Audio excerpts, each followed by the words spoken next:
أما بعد فأعوذ بالله من الشيطان الرجيم بسم الله الرحمن الرحيم يا أيها الذين آمنوا اتقوا الله وابتغوا إليه الوسيلة صدق الله العلي العظيم. شریف پڑھیے اللہ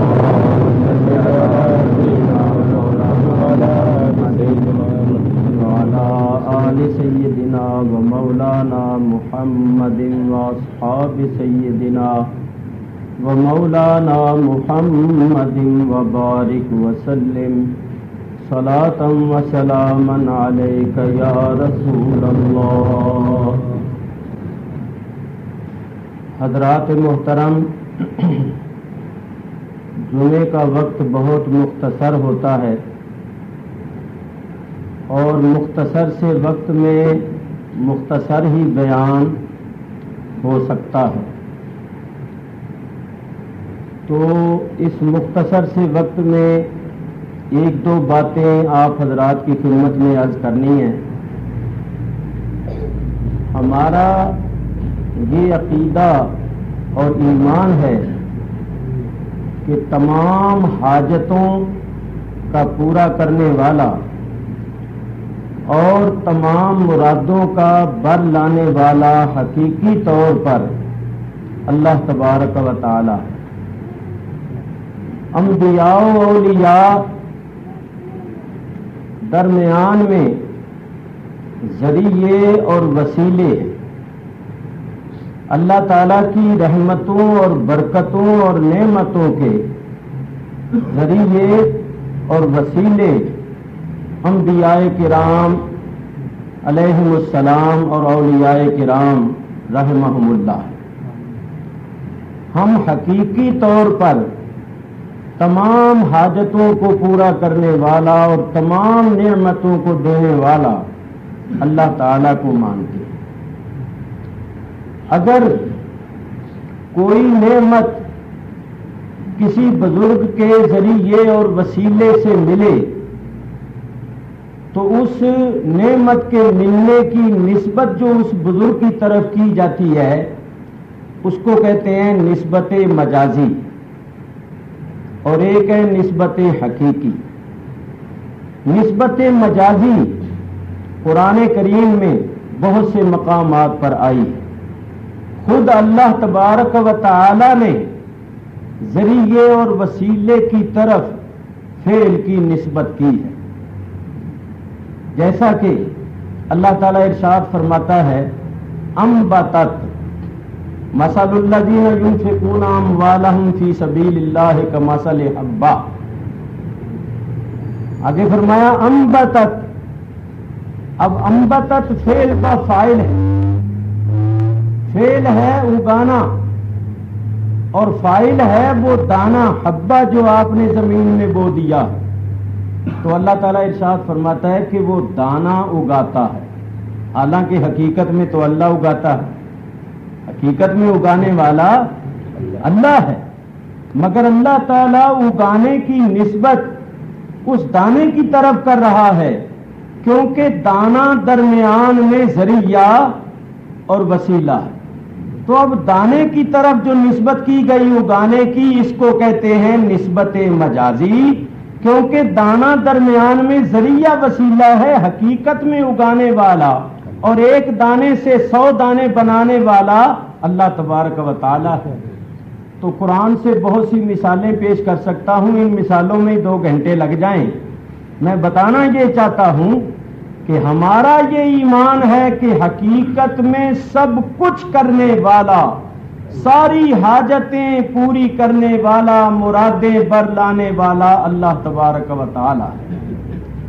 انبیاء و اولیاء کرام کو ہم حقیقی طور پر سب کچھ کرنے والا نہیں مانتے، بلکہ اللہ تبارک و تعالی کی نعمتوں، برکتوں، رحمتوں کا ذریعہ اور وسیلہ مانتے ہیں، اور یہ عقیدہ رکھتے ہیں کہ ان کے ذریعے سے جو حاجت پوری ہوتی ہے تو وہ حقیقت میں کرنے والا اللہ ہے، یہ درمیان میں ذریعہ اور وسیلہ ہے۔ یہ ہرگز ہرگز شرک نہیں ہے۔ جو اس کو شرک سمجھتا ہے وہ جاہل ہے، اس بیچارے کو یہ پتہ ہی نہیں ہے کہ شرک کی تعریف کیا۔ جب آپ نے یہ سن لیا، اب میں ایک واقعہ آپ کو سناتا ہوں مختصر سے وقت میں۔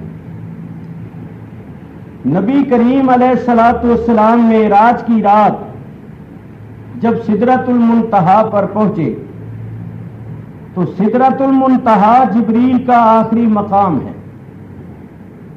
جبریل نے کہا بس یا رسول اللہ میں آگے نہیں جا سکتا۔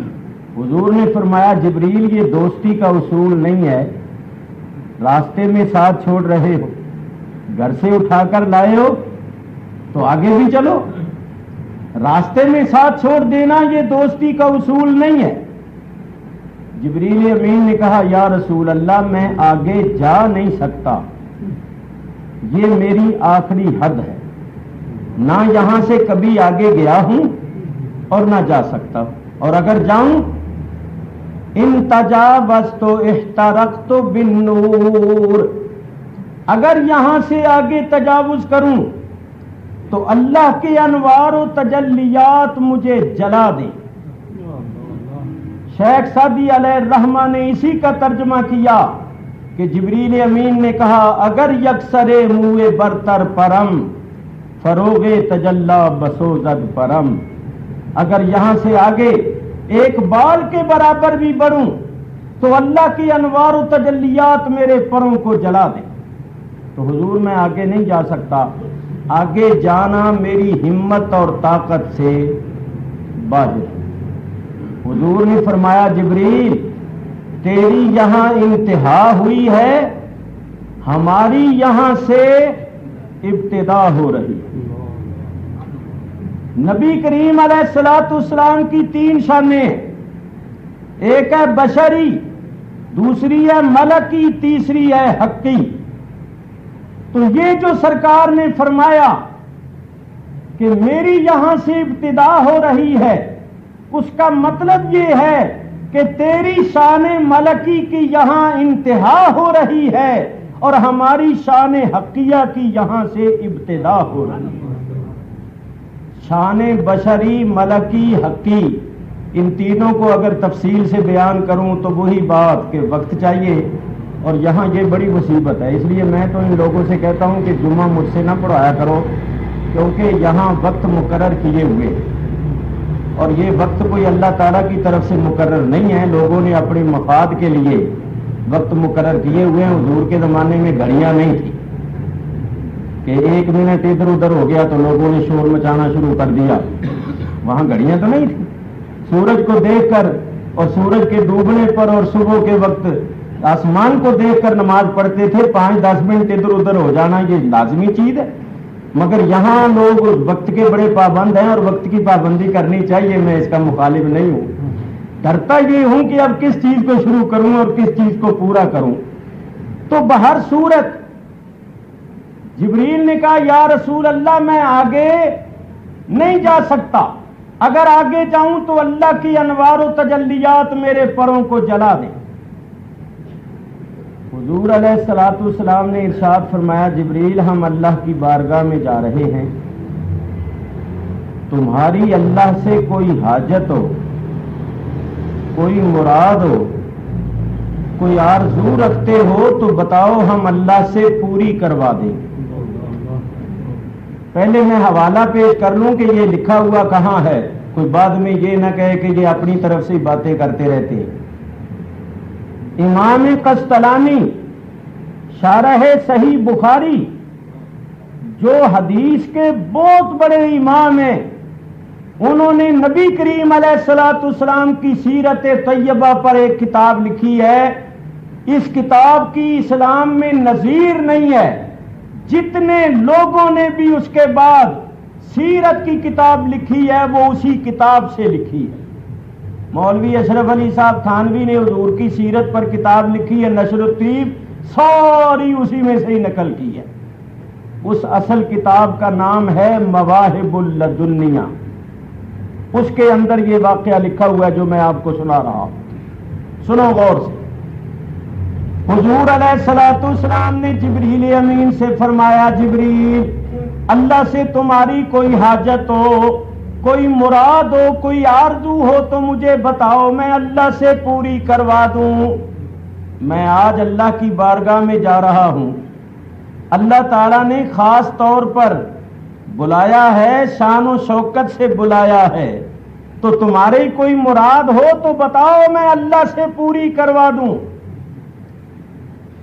جبریل امین نے کہا یا رسول اللہ میری ایک مراد ہے، وہ اللہ سے پوری کروا دیجیے. مراد کیا ہے یہ میں ابھی عرض کرتا ہوں، مگر اتنی بات سے ایک مسئلہ حل ہو جاتا ہے.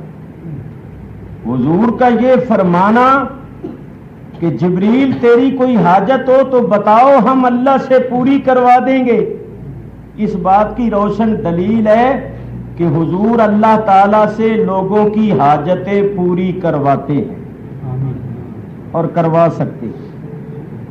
اگر یہ عقیدہ شرک ہوتا اور کوئی کسی کی حاجت اللہ سے پوری نہ کروا سکتا ہوتا تو حضور سید الانبیاء صلی اللہ علیہ وسلم یہ فرماتے ہی نہ. اور دوسری بات یہ ہے کہ جبریل نے کہا حضور میری ایک حاجت ہے اللہ سے پوری کروا دیجئے. معلوم ہوا کہ جبریل بھی ماشاءاللہ پکے سنی ہیں. اگر گڑبڑ ہوتے تو کہتے ہیں یا رسول اللہ میری جو حاجت ہے وہ میں براہ راست ڈائریکٹ اللہ سے پوری کروا لوں گا، مجھے آپ کے ذریعے وسیلے کی ضرورت نہیں ہے. ذریعہ وسیلہ تو بدعتی لوگ لیتے ہیں، میں کوئی بدعتی ہوں؟ تو جبریل نے یہ نہیں کہا کہ حضور میں خود براہ راست ڈائریکٹ اللہ تعالیٰ سے اپنی حاجت پوری کروا لوں گا. اور اللہ سب کی حاجتیں پوری کرتا ہے، اللہ سب کی سنتا ہے، اور میں نے تو کبھی اللہ کی نافرمانی کی نہیں، کوئی گناہ کیا ہی نہیں. جب سے اللہ نے مجھے پیدا کیا ہے میں اللہ کی عبادت کرتا ہوں، فرما برداری کرتا ہوں، اور اتنا کام کیا ہے اللہ کا کہ 1,24,000 پیغمبر تک اس کی وحی اور اس کے احکام پہنچائے ہیں. میری وہ ایک حاجت بھی پوری نہیں کرے گا؟ میں خود ہی کروا لوں گا. جائیے جائیے، میں وسیلے وغیرہ کا قائل نہیں ہوں، وسیلہ اسلام میں جائز نہیں ہے. جبریل نے یہ نہیں کہا کیونکہ سنی تھے، کہتے ہیں میری ایک حاجت ہے اللہ سے پوری کروا دیجئے. معلوم ہوا جبریل کا بھی یہ عقیدہ ہے کہ حاجتیں پوری تو اللہ ہی کرتا ہے، مگر پوری کروانے والا اللہ کا حبیب ہے. اور یہ فرش والوں کا ہی وسیلہ نہیں ہے، عرش والوں کا بھی وسیلہ ہے. کیوں کہ یہ رحمت للمسلمین ہی نہیں ہے اور صرف زمین پر بسنے والوں کے واسطے ہی رحمت نہیں ہے، یہ رحمت للعالمین ہے. اور عالمین میں فرش والے بھی ہیں، عرش والے بھی ہیں، اور زمین پر بسنے والے خاکی بھی ہیں، اور آسمانوں میں رہنے والے نوری بھی ہیں. سب عالمین میں داخل ہے اور حضور سب کے لیے رحمت ہے. تو کہا حضور میری ایک حاجت ہے وہ اللہ سے پوری کروا دیجیے. حضور نے فرمایا ہم تیری حاجت اللہ سے پوری کروا دیں گے، بتاؤ کیا حاجت؟ لو ذرا حاجت سنو، قربان جائیے. یہ حضور کی امت حضور کے ساتھ نسبت رکھنے، تعلق رکھنے، حضور کا نام لینے کی وجہ سے سب کو پیاری ہے. اب جبریل کی حاجت سنیے. جبریل نے کہا یا رسول اللہ میری یہ مراد ہے، میری یہ آرزو ہے، میری یہ حاجت ہے، اللہ سے پوری کروا دیجئے، اور ابھی سے اللہ تعالیٰ سے پرمیشن دلوا دیجئے. آرزو یہ ہے کہ کل قیامت کے دن جب آپ کی امت پل صراط سے گزرنے لگے، خصوصاً آپ کے غلام، آپ کے محب، آپ کے عاشق پل صراط سے گزرنے لگے تو حضور میری آرزو یہ ہے کہ میں پل صراط پر اپنے پروں کو بچھا دوں. میرے 600 پر ہیں، ایک پر مشرق سے لے کر مغرب تک، جنوب سے لے کر شمال تک تو میں اپنے پروں کو بچھا دوں تاکہ آپ کی امت پل صراط سے آسانی کے ساتھ گزر جائے۔ وہ پل صراط جو تلوار سے تیز ہے، بال سے باریک ہے، بلحاظ پیدل 500 سال کا رستہ ہے اور نیچے دوزخ ہے۔ حضور میں آپ کے غلاموں کے لیے اپنے پر بچھانا چاہتا ہوں تاکہ آپ کے غلاموں کے پیر میرے پروں کے اوپر آئے اور آپ کے غلام آسانی سے گزر جائیں۔ اللہ تعالیٰ سے یہ ابھی سے اجازت دلوا دیجئے تاکہ کل قیامت کے دن کسی سے پوچھنا نہ پڑے، جب آپ کی امت کی باری آئے تو میں پر بچھا دوں۔ حضور اس بات سے بہت خوش ہوئے، فرمایا بارک اللہ فیک یا جبریل، جبریل اللہ تجھے برکت دے، تو میری امت کا کتنا خیر خواہ ہے، کتنا ہمدرد ہے۔ ہم اللہ کی بارگاہ میں تیری اس حاجت کو پیش کریں گے، تیری اس مراد کو پورا کریں گے۔ اسی وقت اللہ تعالیٰ نے وحی فرمائی، اے میرے حبیب جو تیرے غلام ہیں، تیرے نقش قدم پر چلنے والے ہیں، تیرے ساتھ سچی عقیدت اور محبت رکھتے ہیں، ان کے حق میں جبریل کی درخواست منظور ہے۔ سنو غور سے، حضور نے جبریل سے یہ کیوں فرمایا تھا؟ وجہ کیا تھی؟ کہ تمہاری کوئی حاجت ہو تو بتاؤ۔ بزرگان دین فرماتے ہیں بات یہ تھی، ایک وقت وہ تھا جب کہ نمرود نے حضرت ابراہیم علیہ السلام کو آگ میں ڈالنے کا منصوبہ بنایا تھا، بہت بڑی آگ جلائی تھی اور اس آگ میں آپ کو ڈال دیا گیا تھا، اور پھر وہ آگ اللہ تعالیٰ کی حکم سے ببرکت نور محمدی صلی اللہ علیہ وسلم حضرت ابراہیم پر گلزار ہو گئی تھی۔ تو جب نمرودی حضرت ابراہیم علیہ السلام کو آگ میں ڈالنے والے تھے تو یہ جبریل آئے تھے۔ جبریل نے آ کر حضرت ابراہیم سے کہا تھا کہ اے خلیل اللہ، دشمن آپ کو آگ میں ڈالنے والے ہیں، تو ایسے نازک وقت میں، ایسی حالت میں اگر میرے لائق کوئی خدمت ہو، میری کوئی ضرورت ہو، مجھ سے کوئی حاجت ہو تو بتاؤ، میں اس حاجت کو پورا کرنے کے واسطے، خدمت کو کرنے کے واسطے حاضر ہوں۔ خلیل اللہ اگر آپ فرمائیں تو میں سمندر کے فرشتوں کو حکم دوں کہ وہ سمندر کا پانی اٹھا کر اس آگ پر ڈال دیں، ساری آگ بجھ جائے۔ اگر آپ حکم دیں تو میں پہاڑوں کے فرشتے کو حکم دوں کہ وہ ایک پہاڑ اٹھائیں اور ان کافروں دشمنوں پر گرا دیں، یہ سارے مر جائیں۔ تو حضرت جیسی بھی آپ کو حاجت، ضرورت اور خدمت ہو مجھے بتاؤ۔ حضرت ابراہیم خلیل اللہ علیہ السلام نے فرمایا جبریل مجھے تجھ سے کوئی حاجت نہیں، مجھے اس وقت تیری کوئی ضرورت نہیں، جاؤ تم اپنا کام کرو، مجھے میرے حال پر چھوڑ۔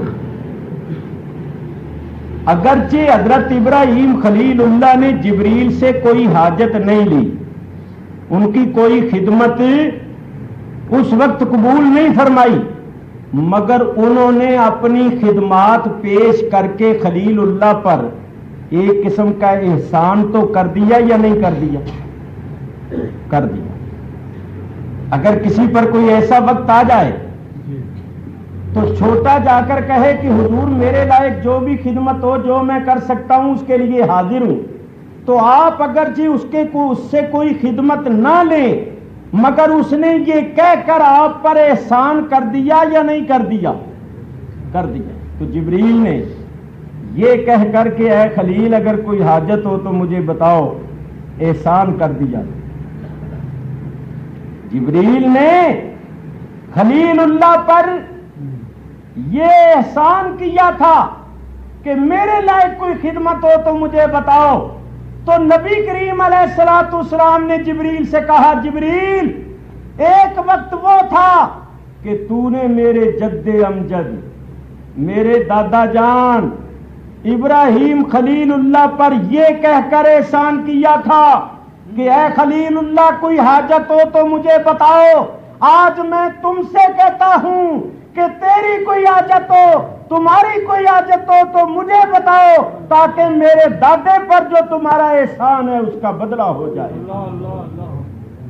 اس کا بدلہ ہو جائے، کیونکہ وہ میرے دادا جان ہیں، میرے جد امجد ہیں. حضور علیہ الصلوۃ والسلام نے فرمایا بتاؤ تمہاری کوئی حاجت ہو. تو جبریل نے کہا حضور میری حاجت ہے. اور خلیل نے کوئی حاجت پیش کی تھی؟ نہیں. معلوم ہوا کہ خلیل اللہ جبریل کے محتاج نہیں ہیں، مگر جبریل حبیب اللہ کے محتاج ہیں. خلیل اللہ جبریل کے محتاج نہیں. خلیل اللہ کو جبریل کے وسیلے اور حاجت کی ضرورت نہیں ہے، لیکن جبریل امین حبیب اللہ کے وسیلے اور حبیب اللہ کی حاجت کے ضرورت مند ہیں. انہوں نے کہا میری ایک حاجت ہے اللہ سے پوری کروا دیجئے. تو یہ نبی کریم نے اس لیے فرمایا تھا کہ میرے دادے پر جو ان کا احسان ہے اس کا بدلہ ہو جائے گا. ایک بات یہاں اور عرض کروں، جب ہم نماز میں درود پڑھتے ہیں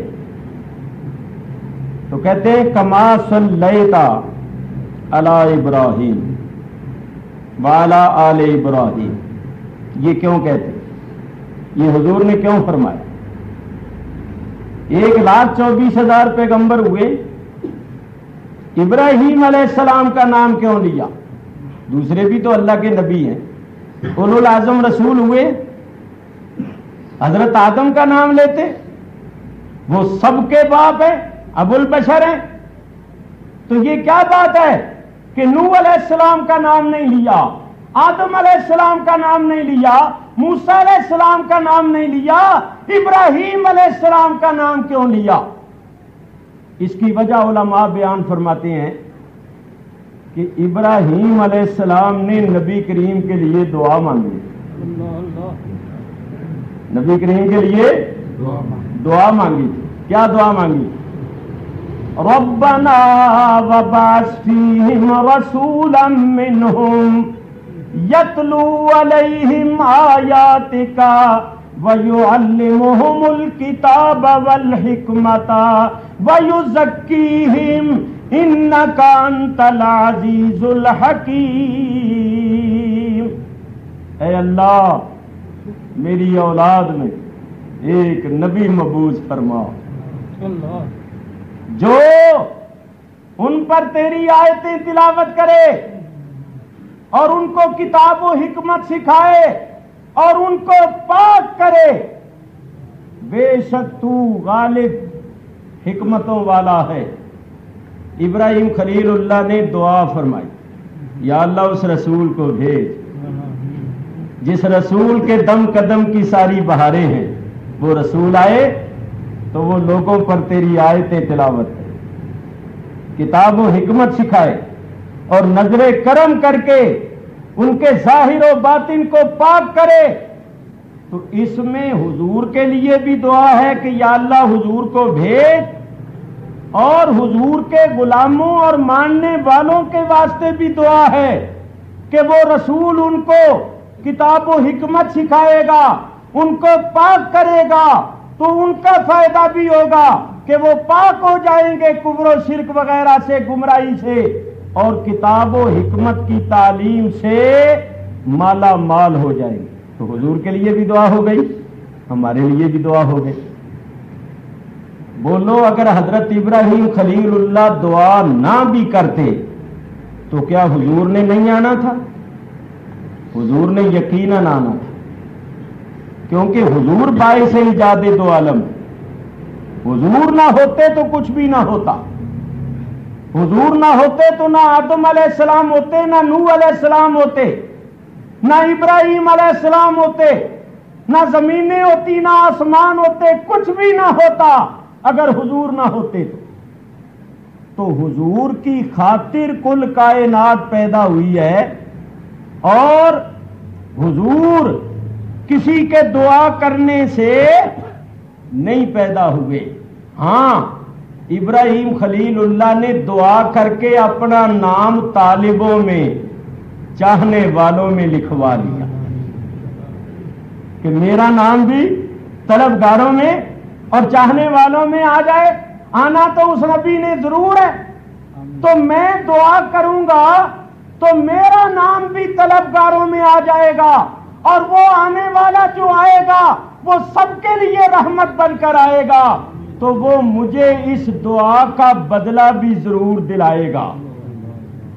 تو انہوں نے دعا مانگی، حضور تشریف لائے تو فرمایا میرے غلاموں، تمہیں پتہ ہے ابراہیم علیہ السلام نے دعا مانگی تھی، میرے لیے بھی تمہارے لیے بھی، تو اگر ہم نے ابراہیم علیہ السلام کو کوئی بدلہ نہ دیا تو کیا یاد کریں گے کہ میں نے دعا مانگی تھی اور رحمت للعالمین نے مجھے کوئی بدلہ نہیں دیا، دلوایا؟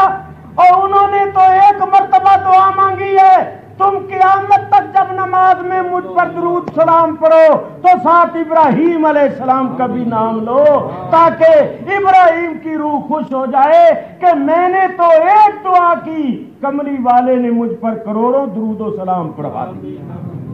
آج کوئی ابراہیم علیہ السلام کی روح سے پوچھ کر دیکھے کہ وہ روح کس قدر مسرور اور خوش ہے، وہ روح بھی کہتی ہوگی کملی والیا تو میرے لیے بھی رحمت بن کر آیا، میری آل کے لیے بھی رحمت بن کر آیا، تو نے کتنا کرم کیا، میں نے تو ایک مرتبہ دعا کی، تو نے قیامت تک اپنی امت سے مجھ پر درود و سلام پڑھوا دیے۔ تو سرکار دو عالم علیہ الصلوۃ والسلام بڑے کریم ہیں اور بڑے رحیم ہیں، سب کے لیے رحمت بن کر آئے۔ فرمایا یوں کہا کرو کما صلیت علی ابراہیم وعلی آل ابراہیم انک حمید مجید۔ بعض لوگ کہتے ہیں ہر وقت یہی دعا درود پڑھنا چاہیے، الصلاۃ والسلام علیک یا رسول اللہ، یہ درود نہیں ہے، یہ نہیں پڑھنا چاہیے۔ جو ایسا کہتے ہیں وہ بالکل غلط ہے۔ میری کتاب راہ حق پڑھ کر دیکھو، میں نے اس میں ثابت کیا ہے کہ یہ درود ابراہیمی نماز کے ساتھ خاص ہے۔ صحابہ کرام نے نماز میں پڑھنے کے لیے پوچھا ہے، کیونکہ نماز میں السلام علیک ایھا النبی پہلے پڑھا جاتا ہے۔ تو پڑھ کے دیکھو حدیث، صحابہ نے کہا یا رسول اللہ یہ تو ہم نے سمجھ لیا کہ نماز میں سلام آپ پر کیسے پڑھنا ہے، نماز میں سلام پڑھنا تو آپ نے ہمیں سکھا دیا ہے کہ یوں پڑھا کرو السلام علیک ایھا النبی ورحمۃ اللہ وبرکاتہ۔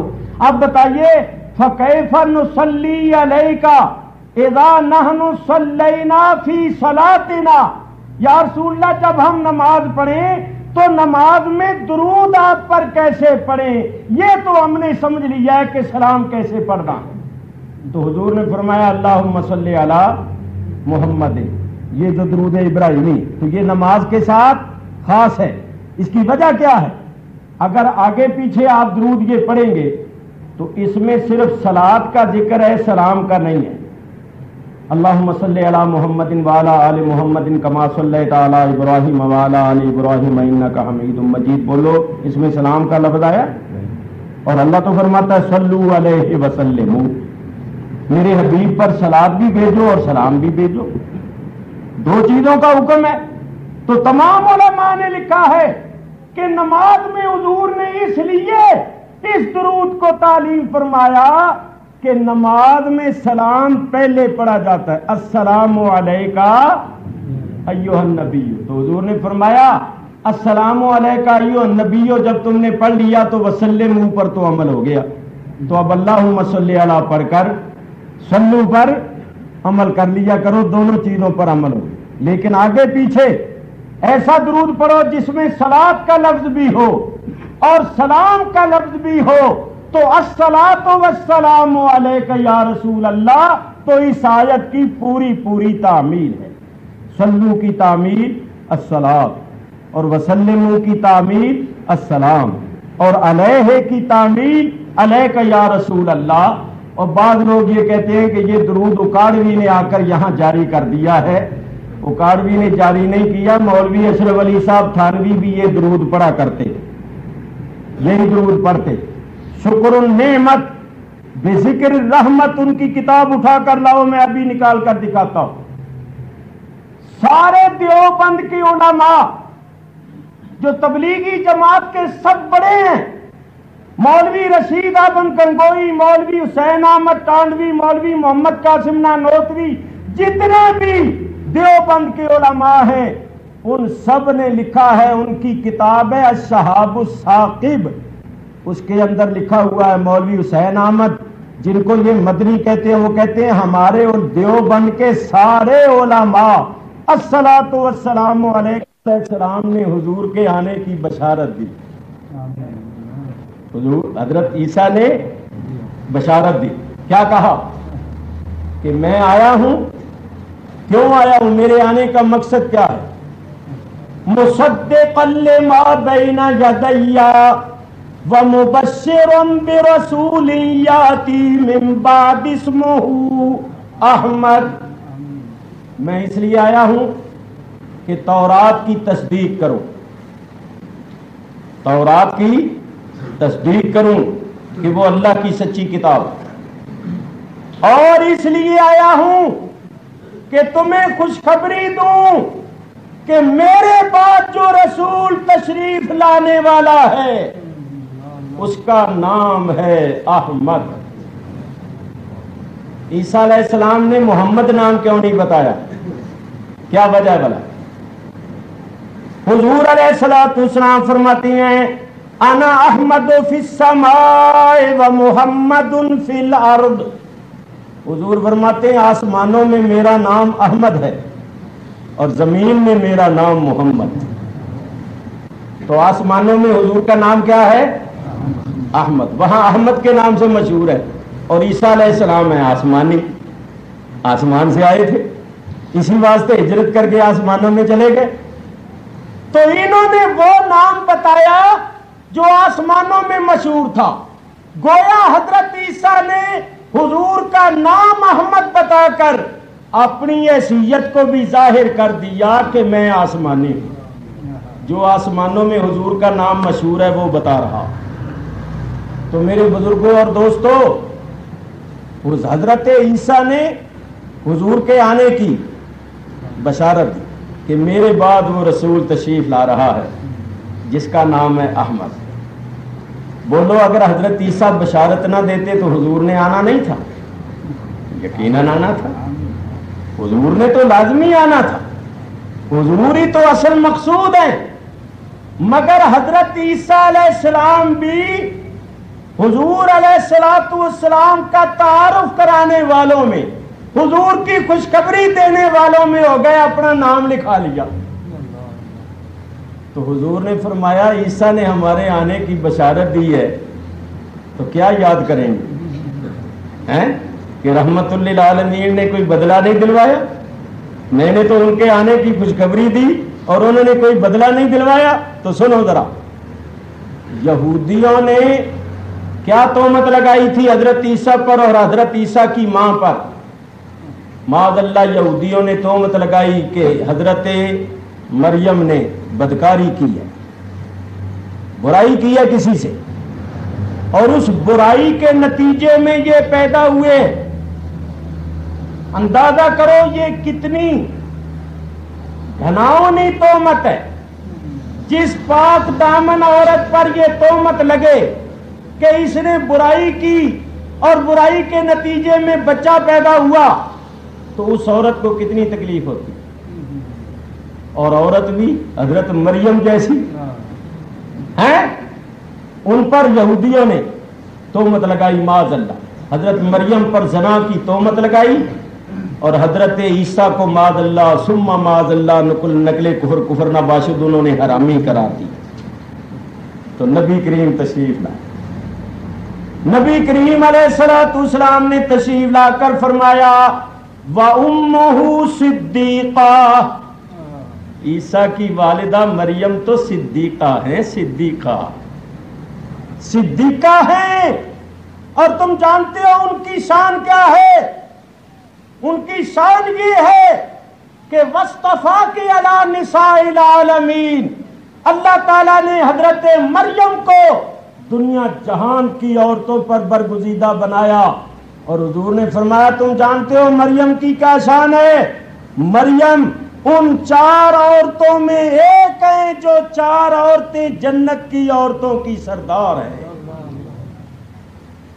اور وہ پاک دامن تھی، وہ پاک تھی. اللہ تعالیٰ نے ان کو اور ان کی اولاد کو شیطان سے پاک بنایا تھا.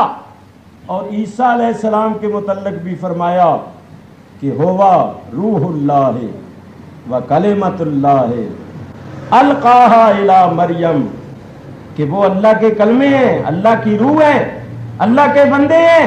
ہوا عبداللہ و رسول اللہ، اور وہ اللہ کے رسول ہیں. تو عیسیٰ علیہ السلام کی شان بھی بیان فرمائی اور مریم علیہ السلام کی شان بھی بیان فرمائی. اور عیسائیوں کا یہ عقیدہ ہے کہ یہودیوں نے ان کو سولی چڑھا دیا تھا. حضور نے فرمایا کسی نے ان کو سولی نہیں چڑھایا. وما قتلوہ وما صلبوہ، نہ ان کو کسی نے قتل کیا ہے اور نہ صلیب دیا ہے. وما قتلوہ یقیناً، ان کو یقیناً کسی نے قتل نہیں کیا. بل رفعہ اللہ الیہ، بلکہ اللہ نے ان کو اپنی طرف اٹھا لیا ہے. تو جو حضرت عیسیٰ پر الزامات تھے ان کو بھی دور کیا. حضرت مریم پر الزامات تھے ان کو بھی دور کیا. تو آج عیسیٰ علیہ السلام کی روح سے کوئی پوچھے اور مریم کی روح سے کوئی پوچھے تو عیسیٰ کہتے ہوں گے کملی والیا تیرے قربان جاؤں، میں نے دنیا کو تیرے آنے کی بشارت دی تو تشریف نہ لاتا تو لوگ میرے متعلق کیا نظریہ رکھتے، میری ماں کے متعلق کیا ناپاک نظریہ رکھتے. تو نے میری ماں کے دامن پر جو دھبا تھا اس کو آ کر دور کیا، اور مجھ پر جو الزام اور تہمت تھی اس کو دور کیا. ہم نے تیری بشارت دی، تو نے ہم پر جو عیب اور الزام تھے ان کو دور کر کے ہمارے دامنوں کو چمکا دیا اور ہماری سچی پوزیشن کو لوگوں کے سامنے ظاہر کر دیا. تو اگر میں اس طرح آپ کو بتانے لگوں تو میں ثابت کر سکتا ہوں کہ میرے آقا کی ذات سے سارے نبیوں کو فیض ملا ہے، اور میرے آقا کی ذات سے سارے صدیقوں کو فیض ملا ہے، اور میرے آقا کی ذات سے سارے شہیدوں کو اور سارے مومنوں کو اور سارے مسلمانوں کو کائنات کا کوئی ذرہ نہیں ہے جو میرے آقا کے فیض سے محروم ہو. کافروں کو بھی فیض مل رہا ہے، آج ایس کی زندگی بسر کر رہے ہیں خدا کے منکر ہو کر. یہ صدقہ ہے رحمت للعالمین کی، رحمت للعالمین کا، ورنہ اللہ ان کو تباہ کر دے، برباد کر دے جو کچھ یہ کرتے. قرآن میں نہیں پڑھتے؟ اللہ فرماتا ہے وما کان اللہ لیعذبہم وانت فیہم. میرے محبوب اللہ ان کافروں پر اس لیے عذاب نہیں کرتا کہ تو بھی ان میں تشریف فرما ہے. اگر تیری ذات گرامی اس زمین پر آباد نہ ہو، یہ تیرا سبز گنبد ہمیں نظر نہ آئے تو ہم لوگوں کو تباہ و برباد کر دیں. ہم یہ لوگ جو بچے ہوئے ہیں تو یہ صدقہ ہے تیری ذات گرامی کا. تو حضور سب کے لیے رحمت بن کر آئے، سب کے لیے وسیلہ بن کر آئے. جو ساری کائنات کے لیے رحمت اور وسیلہ ہیں وہ مومنوں پر تو خاص طور پر رؤوف الرحیم، خاص طور پر رؤوف الرحیم ہے. بالمؤمنین رؤوف الرحیم. تو قیامت کے دن حضور کے غلاموں کے لیے جبریل پر بچھائیں گے. 1 منٹ اور لگے گا. اعلیٰ حضرت امام اہل سنت مولانا شاہ احمد رضا فاضل بریلوی رحمۃ اللہ علیہ کیسے عاشق ہے، کیسا پیارا عقیدہ ہے. انہوں نے ایک شعر کہا ہے وہ پڑھ کے ختم کرتا ہوں. فرماتے ہیں اگر جبریل نہ بھی پر بچھائے تو ہمیں کوئی فکر نہیں، ہمارے آقا کا دامن رحمت بہت وسیع ہے. ہمارے آقا کی ذات اور ہمارے آقا کا دامن جبریل کے پروں کا محتاج نہیں ہے. ہمارا آقا اپنے دامن میں لے کر اپنے غلاموں کو اس طرح پار لگا سکتا ہے کہ غلاموں کو پتہ بھی نہ چلے کہ پل سے رات تھا کہاں. چنانچہ وہ فرماتے ہیں حضور کی بارگاہ میں عرض کرتے ہوئے اعلیٰ حضرت فرماتے ہیں پل سے اتارو راہ گزر کو خبر نہ ہو، یا رسول اللہ یا حبیب اللہ اپنے دامن رحمت میں لے کر ہمیں پل سے گزارو راہ گزر کو خبر نہ ہو، پل سے اتارو راہ گزر کو خبر نہ ہو، گزر کو خبر نہ ہو، جبریل پر بچھائے تو پر کو خبر نہ ہو، یا رسول اللہ ہمیں اپنے دامن رحمت میں لے کر اس طرح پل سے گزار دیجئے کہ اگر جبریل کے پر بچھے ہوئے بھی ہوں تو ان پروں کو بھی خبر نہ ہو۔ تو اللہ تبارک و تعالی پل صراط پر سے گزرنے کے وقت ہمیں اپنے حبیب کے دامن کا سایہ نصیب فرمائے، اپنی رحمت کا سایہ نصیب فرمائے، اپنے کرم کے سائے میں لے کر اپنے حبیب کے دامن رحمت میں لے کر اللہ تعالیٰ یہ ساری منزلیں جو آنے والی ہیں وہ ہمارے لیے آسان فرمائے، اور اللہ تبارک و تعالیٰ ہمیں دار القرار میں، دار الرحمت میں، جنت الفردوس میں اپنے حبیب کے غلاموں میں شامل کر کے داخل فرمائے۔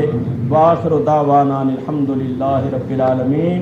ہمارے حضرت صوفی صاحب قبلہ بہت شفقت فرماتے ہیں، پہلے بھی میں یہاں تقریر کر گیا ہوں، دوسری مرتبہ مجھے حاضری کا شرف حاصل ہو رہا ہے، تو یہ ہمارے صوفی دربار ہے اور یہ صوفی مسجد ہے۔ میں قلب کی گہرائیوں سے دعا کرتا ہوں اللہ تعالیٰ اس سارے خاندان کو شاد اور آباد رکھے، اور زیادہ سے زیادہ میں یہ گمان کرتا ہوں کہ تو ان قریب ہلاک ہونے والا، خدمت کرنے کی توفیق، تو تباہ ہونے والا ہے۔ یہ میں نے آپ کو بطور نمونہ سیمپل بتایا ہے کہ پہلے انبیاء کرام کی شان میں کفار نے جب گستاخیاں کی، بے ادبیاں کی، تو جواب ان پیغمبروں نے خود دیا۔ اب سید الانبیاء، حبیب کبریا، باعث ارض و سما، احمد مجتبی، حضرت محمد مصطفیٰ صلی اللہ تعالی علیہ وسلم کی عظمت و شان کو دیکھیے کہ آپ کی شان میں کافروں نے جب گستاخی کی تو جواب آپ نے نہیں دیا، آپ کی طرف سے اللہ نے دیا۔ چنانچہ کافروں نے کہا وَيَقُولُ الَّذِينَ كَفَرُوا لَسْتَ مُرْسَلًا، کافروں نے کہا تو مرسل نہیں ہے، تو رسول نہیں ہے، تو اللہ کا بھیجا ہوا نہیں ہے۔ سرکار نے جواب نہیں دیا۔ اللہ فرماتا ہے میرے حبیب تم چپ رہو، میں جواب دیتا ہوں۔ اللہ فرماتا ہے یاسین والقرآن الحکیم انک لمن المرسلین، اے ساری مخلوقات کے سردار مجھے قسم ہے حکمت والے قرآن کی، انک لمن المرسلین، بے شک تو ہمارا بھیجا ہوا ہے، تو بھیجے ہوں میں سے ہے۔ کافروں نے کہا تھا لست مرسلا، اللہ فرماتا ہے انک لمن المرسلین۔ آپ نے دیکھا کہ حضور علیہ الصلوۃ والسلام کی طرف سے جواب اللہ دیتا۔ کافروں نے کیا کہا؟ کافر کہنے لگے یا ایھا الذی نزل علیہ الذکر انک لمجنون، معاذ اللہ۔ کافروں نے کہا اے وہ شخص جس پر قرآن اترتا ہے، جس پر ذکر اترتا ہے، انک لمجنون، بے شک تو پاگل ہے، مجنون ہے، دیوانہ ہے، معاذ اللہ، نقل کفر کفر نہ باشد۔ کافروں نے حضور کو کیا کہا؟ مجنون، پاگل۔ حضور نے جواب نہیں دیا۔ اللہ فرماتا ہے نون والقلم وما یسطرون ما انت بنعمت ربک بمجنون۔ قسم ہے نون کی، قسم ہے قلم کی، اور قسم ہے قلم کے لکھے کی۔ آپ اپنے رب کے فضل و کرم سے مجنون نہیں. دیکھیے نون والقلم، نون سے مراد کیا ہے، قلم سے مراد کیا ہے؟ علماء لکھتے ہیں نون سے مراد ہے دواب، انک، اور قلم سے مراد ہے قلم. وما یسترون، اور جو کچھ اس قلم نے لکھا ہے. لیکن صوفیہ فرماتے ہیں کہ نون اللہ کا نام ہے، نون اللہ کا نام ہے، اور قلم سے مراد مصطفیٰ ہے. قلم سے مراد حضور علیہ الصلوۃ والسلام ہیں، اس لیے کہ آپ قلم سے لکھتے ہیں تو اپنے ما فی الضمیر کو قلم کے ذریعے سے صفحہ قرطاس پر بکھیرتے. یعنی جو مضمون آپ کے ذہن میں ہوتا ہے، ضمیر میں ہوتا ہے، اس کو قلم کے ذریعے سے آپ کاغذ پر ظاہر کرتے ہیں. جس طرح آپ قلم کے ذریعے سے اپنے ما فی الضمیر کو کاغذ پر ظاہر کرتے ہیں، اسی طرح اللہ نے اپنے علم کو، اپنی معرفت کو مصطفیٰ کے ذریعے سے کائنات تک مخلوق تک پہنچایا. آپ اپنے ما فی الضمیر کو قلم کے ذریعے سے پیش کرتے ہیں. اللہ تعالیٰ نے اپنی معرفت اور اپنے علم کو اپنے رسول کے ذریعے سے اپنی مخلوقات تک پہنچایا. تو رسول اللہ اللہ کا قلم ہے، رسول اللہ اللہ کا قلم ہے. تو اس کا اشارہ کدھر ہے؟ اللہ فرماتا ہے میرے حبیب تیری زبان سے جو کلمے نکلتے ہیں، تیری زبان سے جو فصاحت، بلاغت، علوم اور معارف بیان ہوتی ہیں، ان کو سن کر کوئی نہیں یہ کہہ سکتا کہ تو مجنون ہے. سب کہیں گے تیرے جیسا دنیا میں عالم کوئی نہیں، تیرے جیسا عاقل کوئی نہیں. بلا پاگل بھی ایسی باتیں کرتی ہیں جیسی آپ کرتی ہیں. آپ تو علوم و معارف کے دریا بہا رہے ہیں. ما انت بنعمت ربک بمجنون، آپ اپنے رب کے فضل و کرم سے مجنون نہیں. تو دیکھا آپ نے جواب کس نے دیا؟ اللہ نے دیا. 3 سال تک وحی نہیں آئی حضور علیہ الصلوۃ والسلام پر، 3 سال تک وحی نہ آئی. یہ بھی حسن ازل کی ایک ادا تھی تاکہ محب کے اشتیاق میں اور اضافہ ہو جائے، محب کے ذوق اور اشتیاق میں اور اضافہ ہو جائے. جب وحی نہ آئی تو کافروں نے کہا کہ اب محمد کا رب صلی اللہ علیہ وسلم محمد پر ناراض ہو گیا، اب وہ بیزار ہو گیا، اب اس نے پیغام بھیجنا چھوڑ دیا ہے. پہلے روز پیغام آتا تھا، روز وحی آتی تھی، اب اس نے وحی بھیجنا چھوڑ دیا کیونکہ وہ ناراض ہو گیا، وہ بیزار ہو گیا. جب کافروں نے یہ کہا اللہ نے آیت اتاری. اللہ تعالیٰ ارشاد فرماتا ہے وَالضُّحَىٰ وَاللَّيْلِ إِذَا سَجَىٰ مَا وَدَّعَكَ رَبُّكَ وَمَا قَلَىٰ. وَالضُّحَىٰ قسم ہے چاشت کی، وَاللَّيْلِ إِذَا سَجَىٰ اور قسم ہے رات کی جب وہ دن پر چھا جاتی ہے. شاہ عبدالعزیز محدث دہلوی فرماتے ہیں ضحیٰ کنایا ہے چہرہ مصطفیٰ سے، اور واللیل کنایا ہے مصطفیٰ کی زلفوں سے. تو اللہ فرماتا ہے محبوب مجھے تیرے چہرے کی قسم، محبوب تیری کالی کالی زلفوں کی قسم جو تیرے چہرے پر اس طرح سجی ہوئی ہے جیسے دن کے اوپر رات ہوتی ہے. ما ودعک ربک وما قلی، تیرے رب نے تجھے چھوڑا نہیں، تیرا رب تجھ سے ناراض نہیں ہوا، تیرا رب تجھ سے بیزار نہیں ہوا، تو محبوب ہے. تو محبوب سے کبھی محب بھی ناراض ہوتا ہے، کبھی محب بھی بیزار ہوتا ہے. دیکھو کافروں نے کہا تھا پہلے گھڑی اچھی تھی کہ اللہ یاد کرتا تھا، اب بری گھڑی آ گئی ہے کہ اللہ نے چھوڑ دیا. اس کا جواب اللہ دیتا ہے وَلَلْآخِرَةُ خَيْرٌ لَكَ مِنَ الْأُولَىٰ. محبوب تیرے اوپر کوئی بری گھڑی نہیں آ سکتی، برا وقت نہیں آ سکتا تیرے واسطے. تو ہر آنے والا وقت ہر گزرے ہوئے وقت سے اعلیٰ ہے، افضل ہے۔ ہر لمحہ جو تیرے واسطے آئے گا وہ گزرے ہوئے لمحے سے افضل اور اعلیٰ ہوگا۔ تو دیکھا آپ نے، کافروں نے گستاخی کی تو جواب کس نے دیا؟ اللہ نے دیا۔ حضور علیہ الصلوۃ والسلام نے اپنے خاندان کے لوگوں کو، خاندان قریش کو جمع کیا اور جمع کر کے فرمایا کہ میں پہاڑی کے اوپر کھڑا ہوں، تم پہاڑی کے نیچے کھڑے ہو، اگر میں تمہیں یہ بتاؤں کہ اس پہاڑ کے اس طرف ایک لشکر تم پر حملہ کرنے والا ہے تو تم میری تصدیق کرو گے یا تکذیب؟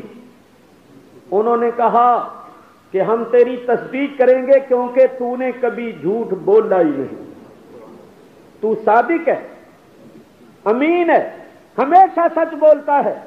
تو فرمایا جب تمہیں یہ معلوم ہے کہ میں کبھی جھوٹ نہیں بولتا تو سن لو، میں تمہیں بتاتا ہوں کہ یہ دنیا ہے اور یہ آخرت۔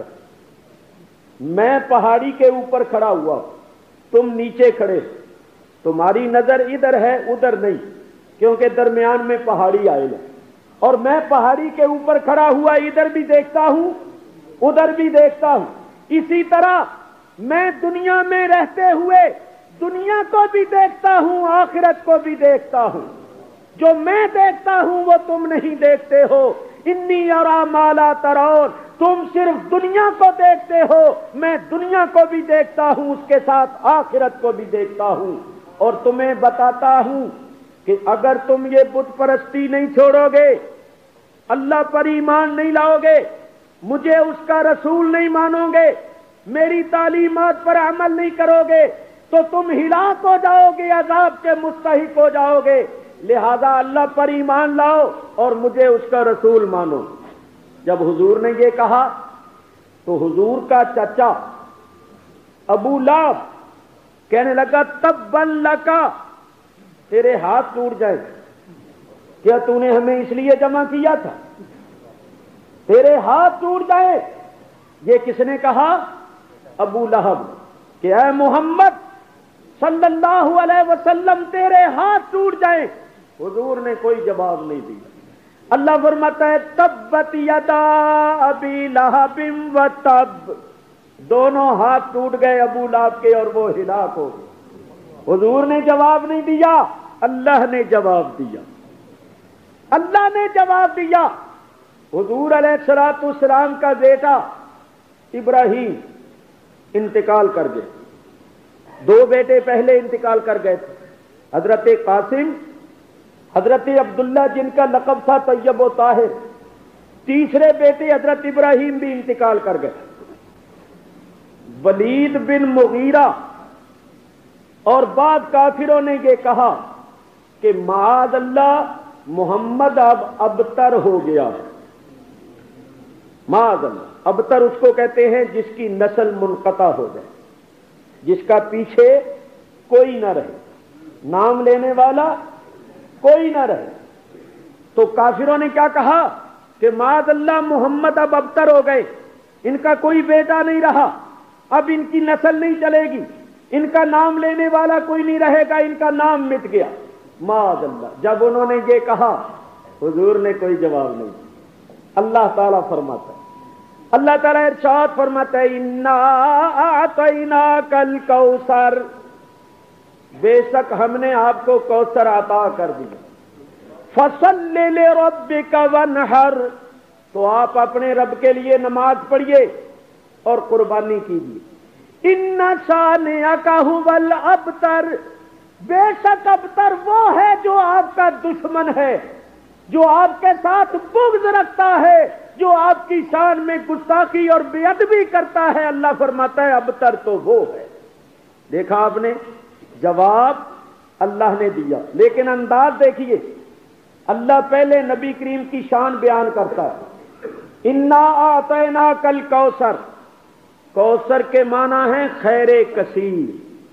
اللہ فرماتا ہے محبوب ہم نے تجھے نبوت بھی دی، رسالت بھی دی، خلت بھی دی، محبوبیت بھی دی، اپنا دیدار بھی بخشا، علم ظاہر بھی دیا، علم باطن بھی دیا، حسن ظاہر بھی دیا، حسن باطن بھی دیا، سیرت بھی عطا فرمائی، مقام محمود بھی عطا فرمایا، قرآن بھی عطا فرمایا، ختم نبوت بھی عطا فرمائی، وہ درجہ مرتبہ دیا ہے کہ کافر تو کہتے ہیں ان کا نام لینے والا کوئی نہیں رہا، ہم نے تو تجھے وہ مرتبہ دیا ہے کہ تیرا ذکر فرش پر بھی ہوگا، عرش پر بھی ہوگا، تیرا ذکر فرش والے بھی کریں گے، عرش والے بھی کریں گے، تجھ پر مومن بھی درود و سلام بھیجیں گے، فرشتے بھی بھیجیں گے، اور میں خالق و مالک بھی بھیجوں گا۔ یہ تو کہتے ہیں نام لینے والا کوئی نہیں رہے گا، تیرا نام تو پانچوں وقت اذان میں بلند ہوا کرے گا، کائنات کی فضا تیرے نام سے گونجے گی، اشہد ان محمد الرسول اللہ۔ دنیا کے بادشاہوں کے نام نہیں لیے جائیں گے، لیکن تیرے نام کا چرچا رہتی دنیا تک رہے گا، قیامت تک تیرے نام کے چرچے رہیں گے اور تیری عظمت کا چرچا رہے گا۔ اس لیے فصل لربک وانحر، آپ شکریہ میں اپنے رب کے لیے نماز پڑھیں اور قربانی کریں۔ آپ ابتر نہیں ہیں، ابتر تو آپ کے دشمن ہیں، ان کا نام و نشان مٹ جائے گا، چنانچہ کافروں کا نام و نشان مٹ گیا اور نبی کریم علیہ الصلوۃ والسلام کا نام ہمیشہ رہے گا۔ یہ میں نے آپ کو نمونہ بتایا ہے کہ پہلے نبیوں کی شان میں کفار نے گستاخیاں کی تو جواب انہوں نے خود دیا، حضور کی شان میں جہاں بھی کسی نے بے ادبی کی جواب اللہ تعالیٰ نے دیا۔ یہ حضور کی عظمت و شان کی کتنی بڑی دلیل ہے کہ اللہ فرماتا ہے میرے حبیب تم چپ رہو، ہم جواب دیتے۔ یہ صرف سیرت کا ایک چھوٹا سا پہلو میں نے آپ کے سامنے پیش کیا ہے۔ وقت 2-3 منٹ زیادہ ہی ہو گئے ہیں۔ رات کی جو تقریر ہوتی ہے وہ مفصل ہوتی ہے، 2-2.5 گھنٹے بیان ہوتا ہے، آپ حضرات سنتے رہے ہیں اور انشاءاللہ سنتے رہیں گے۔ اللہ تعالی ہمارے دلوں میں حضور کی محبت، حضور کی عقیدت اور حضور کی عظمت مستحکم فرمائے اور ہم سب کا خاتمہ ایمان پر فرمائے۔ وآخر دعوانا الحمدللہ رب العالمین۔